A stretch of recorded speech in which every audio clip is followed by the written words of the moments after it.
పచ్చి కొబ్బరితో రోటి పచ్చడి ఇంట్లోనే సింపుల్గా ఎలా చేయాలో చూద్దాం. కావాల్సిన పదార్థాలు: పచ్చి కొబ్బరి, కట్ చేసి పెట్టుకున్న పచ్చిమిర్చి, తరుక్కున్న టమోటాలు, కట్ చేసి పెట్టుకున్న ఒక పెద్ద ఉల్లిపాయ, 10 వెల్లుల్లి రెబ్బలు, కొద్దిగా చింతపండు, జీలకర్ర, ఆవాలు, చివరిగా కరివేపాకు. ముందుగా 2 గంటెల నూనె వేసుకుందాం.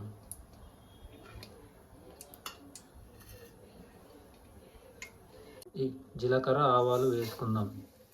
కరివేపాకు, కొబ్బరి వేసుకుందాం. పచ్చిమిర్చి వేసుకుందాం. కట్ చేసి పెట్టుకున్న టమోటాలను వేసుకుందాం. ఒక పెద్ద సైజు ఉల్లిపాయను వేసుకుందాం. వెల్లుల్లిపాయలు, చింతపండు.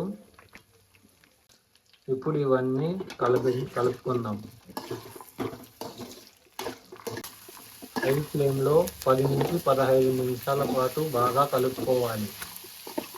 ఇలా లైట్ గోల్డెన్ బ్రౌన్ కలర్ వచ్చే వరకు ఇలా కలుపుకుంటూ ఉందాం.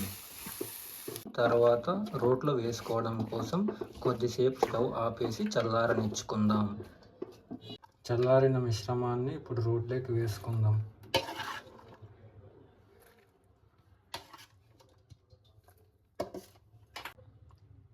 తగినంత ఉప్పు వేసుకొని బాగా దంచుకుందాం.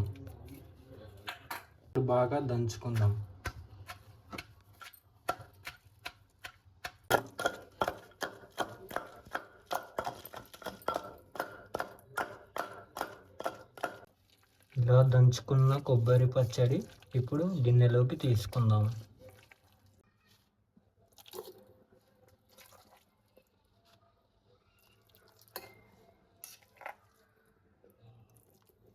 అంతేనండి, కొబ్బరితో చేసుకున్న రోటి పచ్చడి రెడీ.